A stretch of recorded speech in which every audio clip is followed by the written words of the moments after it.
Nuclear revenge number 7. He shoved me down a flight of stairs and destroyed my relationship. Well, I hope you enjoyed your life while you still had it. Before I get into this, here's a little background about me, and before anyone asks, yes, I'm going to be deliberately vague about certain details. If you've ever worked in cybersecurity or for the government, you'll understand why I'm being careful. I graduated high school in the late 2000s. I tried college, it didn't work out, so I joined the military instead. I'd always planned on serving after getting my degree anyway, so I just moved that part of the plan up a few years. I ended up in the Navy. During basic training, I qualified for a special warfare training pipeline, and after completing that, I tried to become a Navy SEAL. Didn't make it. That training was absolutely brutal. But it worked out because I went into SWCC instead and became a Special Warfare Combatant Craft Crewman. SWCC guys are basically the dudes you see in movies showing up at exactly the right moment in ridiculously fast boats, throwing everything they've got at the enemy while pulling our guys out of hell. Sometimes they work alongside helicopter crews. Sometimes they're involved in aviation operations themselves. And sometimes you're just patrolling rivers in Iraq, almost hoping something happens because the boredom is slowly driving everyone insane. It sounds cooler than it actually was. I became extremely proficient with all kinds of small watercraft, went through diving and airborne training, and picked up plenty of other specialized skills. But I didn't spend my career doing all the Hollywood SEAL stuff people imagine. There were a few things I did alongside SEAL teams that I probably shouldn't talk about, but I wasn't kicking down doors every night, blowing buildings apart, or constantly running direct action missions. And I only ended up in actual firefights a handful of times. Side note, a lot of those former special operations guys you see on YouTube telling insane war stories, sometimes they're telling stories that happened to other guys in their units. It lets the story get told without exposing the people who were actually involved. Anyway, after 8 years in SWCC, an injury forced me onto a different career path. I spent the remaining 4 years of my 12 years in service doing other work within the special operations community, much of it more closely related to cybersecurity. Eventually, I retired, got my veteran benefits, spent a couple of semesters in college sharpening my skills for cybersecurity certifications, and since early 2019, I've worked in the private sector. I even own my own LLC now. But this story begins back in early 2016. I'd been back in my hometown for a while. It was located fairly close to a major naval base, and because I'd recently changed career paths and was on a short medical leave recovering from an injury, I suddenly had some free time. That's when I reconnected with my high school sweetheart. We'd already been dating again for a few months when everything started. Back in high school, she'd been my best friend, and I completely screwed things up by never having the guts to ask her to prom. After I joined the Navy, we barely saw each other and eventually drifted apart. During those years, she'd had a child, an absolutely adorable 3-year-old girl. Her biological father wasn't involved in her life, which was entirely his loss, because that little girl was an absolute treasure. She and I bonded almost immediately. After a couple of months, she'd occasionally call me Dad. And every single time she did, my heart melted. As for her mother, I'd been crazy about her since high school, and when we found each other again, all those feelings came rushing back like they'd never left. Things moved fast. For those first couple of months, we were practically inseparable. We'd take her daughter out and do fun family stuff together, and after we put her to bed, we'd act like 2 horny teenagers who'd finally gotten the house to themselves. When we weren't together, we were constantly texting each other at work, tagging each other in stupid memes, sending dumb little messages, you know, all that cheesy, embarrassing, romantic crap that makes you cringe when you remember it in your 30s. But we were in love. I mean genuinely, deeply in love. I'd never felt anything like it before. I'd been shot at. I'd been cut. Hell, I'd taken a 7.62 round through my leg. And somehow none of that scared me as much as how strongly I felt about this woman. So yeah, I was completely gone for her. Unfortunately, there was one problem. Her brother, a lanky wannabe gangster who talked like he'd grown up running the streets, despite looking like he'd lose a fistfight with a strong breeze. Unfortunately, this idiot was also the little girl's godfather, which basically made him her uncle. And here's the funny part. He wasn't actually related to my girlfriend at all. He was just a former junkie who worked at the same Target she did. Apparently, one day he collapsed in the store because his blood sugar was low. Yeah, sure. In reality, he was crashing after getting high. My girlfriend bought him a burger and a soda. And apparently, in this guy's world, that was the equivalent of handing him a bag of gold. From that day forward, he decided he owed her his life. He became her self-appointed right-hand man. Thankfully, he never had any romantic interest in her. She called him her brother, he called her his sister, and eventually that automatically turned him into uncle for her daughter. Then one night, right in the middle of our relationship, he suddenly showed up, and immediately I knew this wasn't going to end well, because this homeless, unemployed, completely useless idiot was moving into her apartment. Our introduction wasn't exactly friendly. The first time we met, he also met the business end of my 45, right in front of his face. To be clear, I had just woken up in the middle of the night wondering why the hell there was a grown man walking around inside my girlfriend's apartment. We'd been asleep when I heard something crashing around in another room, and for anyone wondering about the situation, her daughter was sleeping between us. There were no pets in the apartment, so if something was moving around out there, it wasn't the kid and it wasn't an animal. Someone else was inside. There had also been several recent break-ins in her apartment complex. So yeah, I had a pretty good reason to be armed. I didn't actually live there. I had my own studio apartment near the base. I just stayed over a lot because it was convenient, we enjoyed being together, and with the recent break-ins, she felt safer having me around. Everybody won. Except now this guy was moving in. And obviously, it wasn't my apartment. I didn't get a vote. So after our slightly awkward first meeting, where I'd introduced him to the barrel of a 1911, I tried to smooth things over. I loaned him my PlayStation 3 and a spare television so he'd have something to do. Because God forbid this man actually go find a job. Instead, he spent his days smoking weed on the balcony and playing Need for Speed and Call of Duty on my PlayStation. And this grown man treated my girlfriend like she was his mother. He expected her to come home from work and cook for him. He expected her to take his laundry out and fold it. I swear to God, one day he actually asked her if she'd relace his sneakers because you do it better. The guy was 23 years old. 23, and he was an absolute loser. To his credit, he did watch her daughter while we were working once my medical leave ended.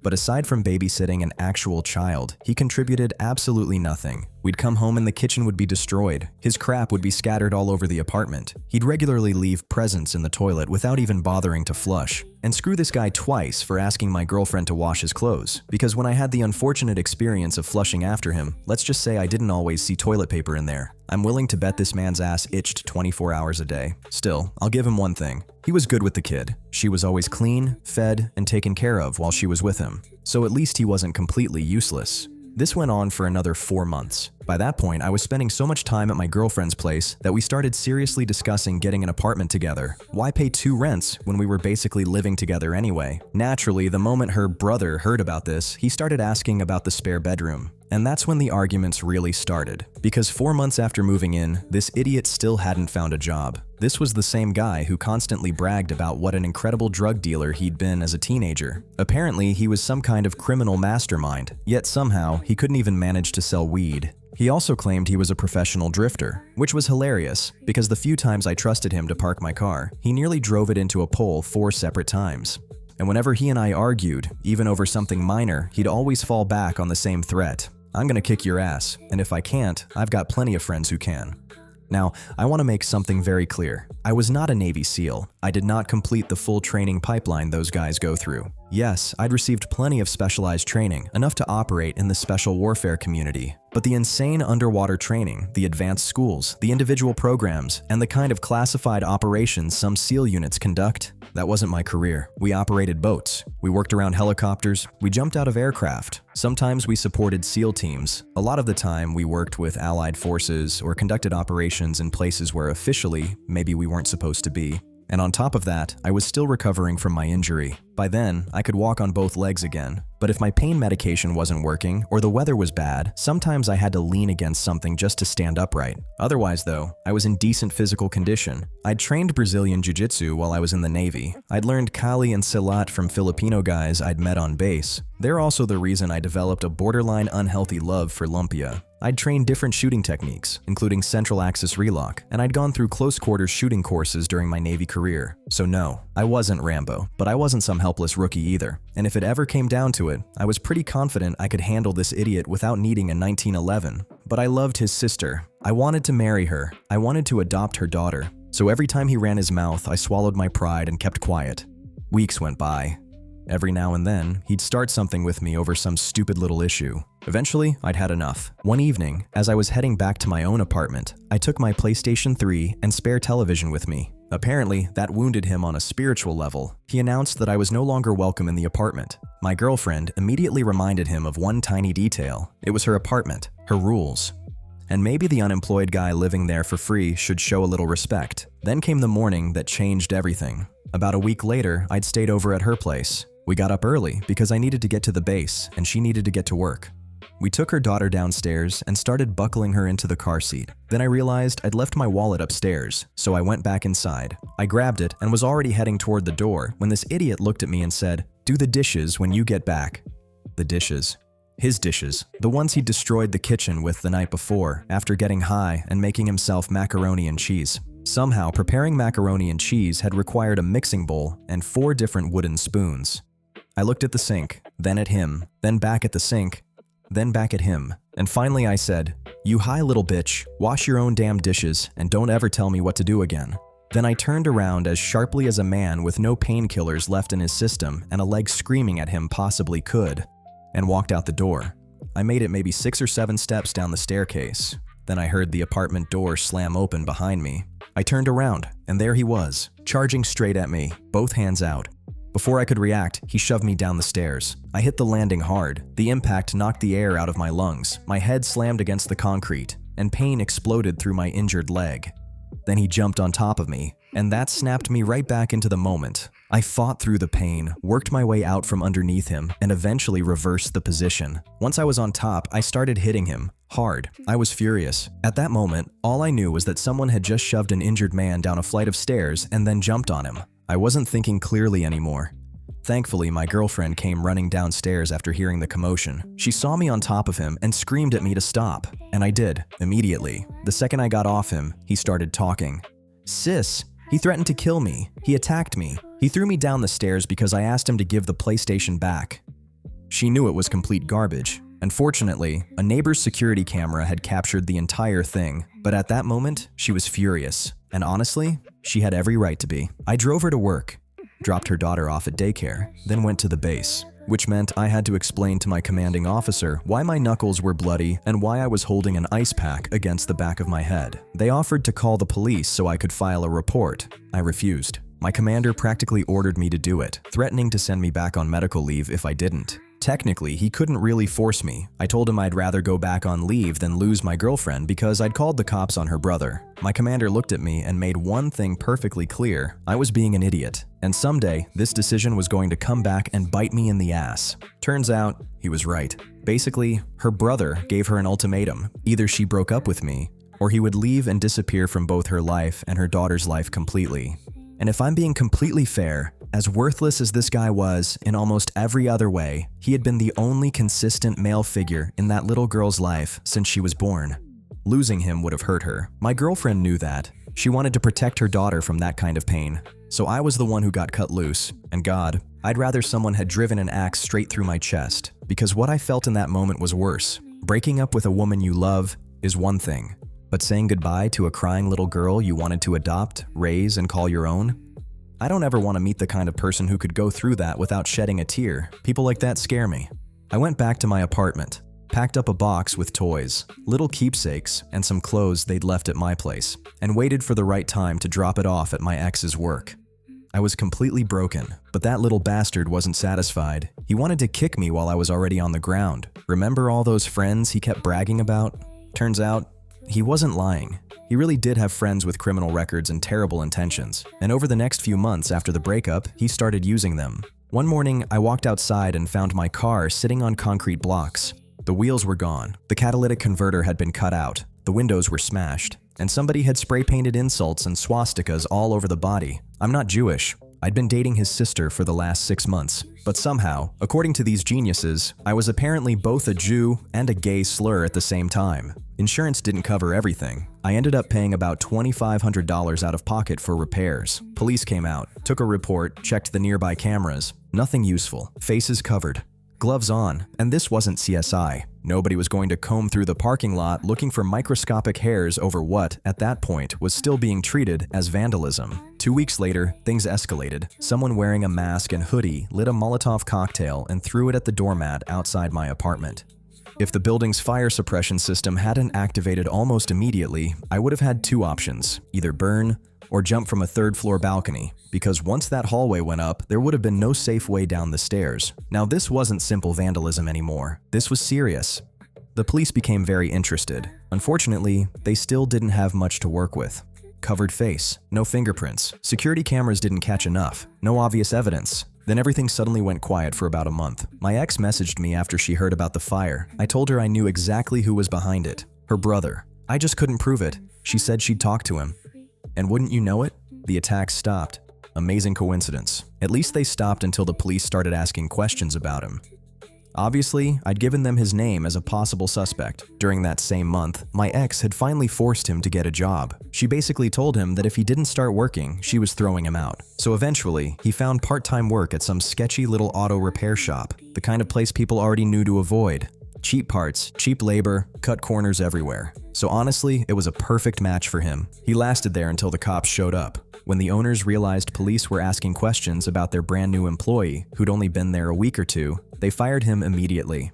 I'm sure he handled that maturely. And then came the night everything finally exploded. I got home after work. I'd stopped at the gym, worked out, got myself good and sweaty, then grabbed some groceries on the way home. And because my actual car was still being repaired, I was driving some miserable enterprise rental. Now, I need to explain something important. Even though I was over 21, legally owned firearms, and had a concealed carry permit, I did not bring a handgun onto the base. That was generally not allowed unless you worked in certain specific positions. And I wasn't going to leave a firearm unsecured in my vehicle all day either. There really wasn't a convenient secure storage option for me on base, so most days I simply left my gun at home. That's also why I didn't have one when her brother attacked me on the stairs that morning. I had been completely unarmed. My apartment was on the 3rd floor. There was another floor above me and a stairwell connecting the two. That night, as I was unlocking my door, I heard fast footsteps coming down from above. I turned around. 4 men, masks, hoodies, gloves, and they were moving directly toward me. My apartment door was already open. I dropped the grocery bags, got inside, and tried to slam the door shut. One of them got his foot in the doorway. Then all 4 pushed their way inside. Everything that happened next took 14 seconds. Exactly 14. The neighbor across the hall had installed a security camera after the fire, so later we were able to reconstruct the timeline almost down to the second. I kept a loaded handgun in the closet near my front door. Yes, I know, not the smartest storage choice. I was younger then, and I made some bad decisions. But that night, it happened to be within reach. As I struggled with the first guy who forced his way into the apartment, I managed to reach into the closet and grab it. I shoved backward and created just enough distance between us. And I remember that moment with terrifying clarity. 4 men were standing in and around my doorway. The first guy, the one I just pushed away, stumbled back into the others. Someone caught him before he fell, and then he came toward me again. I raised the pistol. Then somebody yelled, "Gun!" And everything happened at once. I fired. Not warning shots, not at the floor, not trying to scare anyone. I fired because 4 masked men had forced their way into my apartment after months of threats, vandalism, and an attempted arson. The first attacker dropped. The second was hit almost immediately afterward. The third froze in the doorway. The fourth turned and tried to get out. By the time the gunfire stopped, all 4 had been hit. 3 of them died. The 4th survived, and the 4th man was my ex-girlfriend's brother. Of course he was. He'd finally made good on all those threats about getting his friends together and coming after me.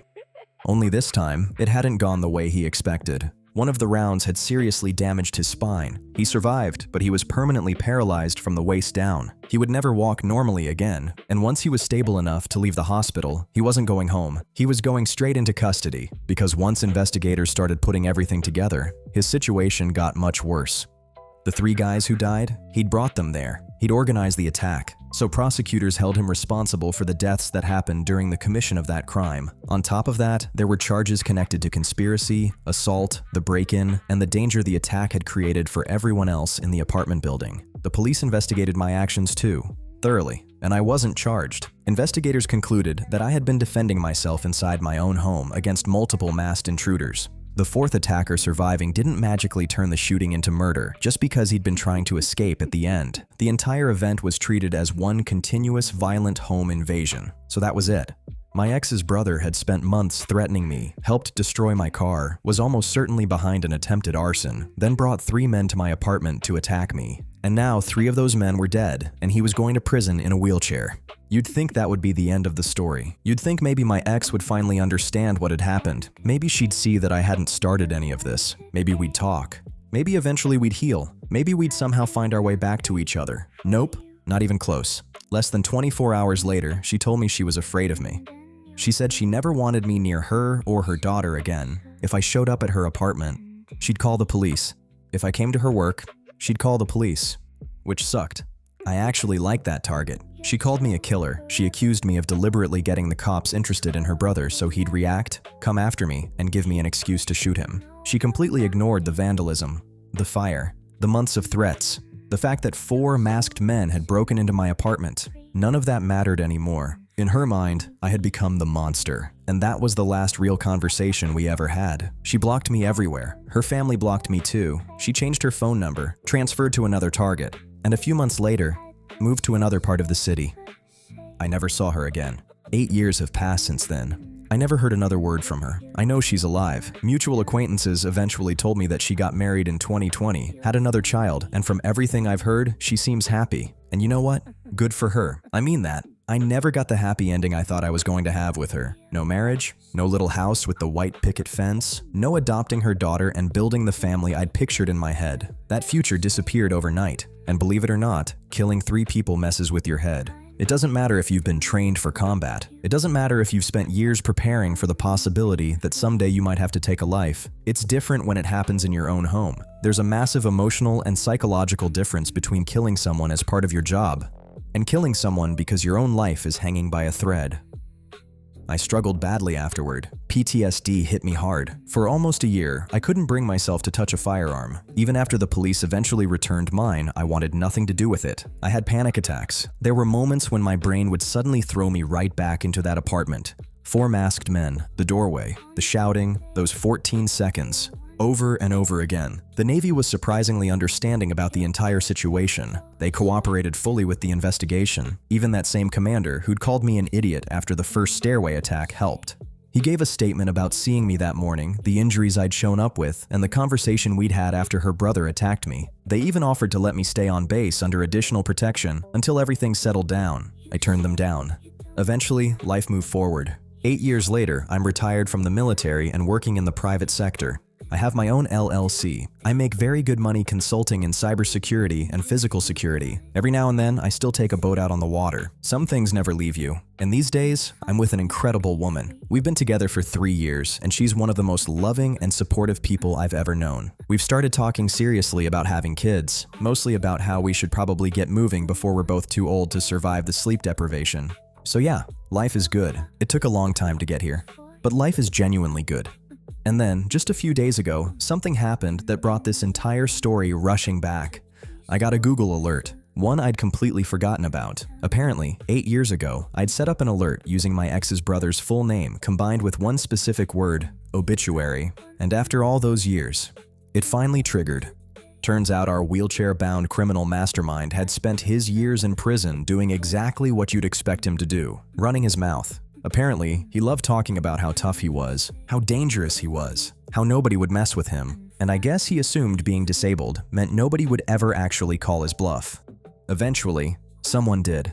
According to what I later learned, another inmate attacked him, and he died from his injuries. The obituary obviously didn't mention any of that. Instead, it described him as a bright, charming young man who had fallen on difficult times as an adult and eventually ended up incarcerated. You know, the usual sanitized version. But there was one thing in that obituary that genuinely surprised me. Apparently, he had a daughter. None of us knew. At least, nobody around my ex seemed to know back then. And I won't make jokes about that part. That girl didn't choose her father. She didn't choose any of this. Hopefully, she had people in her life who loved her and gave her the kind of childhood every kid deserves. And honestly, considering the man her biological father became, maybe growing up without him was ultimately for the best. So, yeah, that's the story. Sorry I just dumped an entire damn novel on you. But there were too many details that mattered, and I didn't want to leave out the context that explains how everything got from one stupid argument over dirty dishes to 3 dead men, 1 man spending the rest of his life behind bars, a relationship destroyed, and 8 years of consequences. For a long time, I thought that relationship was supposed to be my happy ending. It wasn't. My life went in a completely different direction, and maybe that's okay. I have a career I love. I have a woman I love. We're talking about starting a family. And after everything that happened, I'm still here. Life moved on. So did I. Anyway, Thanks for reading this ridiculously long story. I hope it was worth the ride. Thank you so much for watching all the way to the end. If you enjoyed this story, don't forget to like the video, subscribe to the channel, and turn on notifications so you don't miss the next episode. If you have any thoughts about what happened, let us know in the comments below. We'd love to hear what you think. Thanks again for watching, and we'll see you in the next story.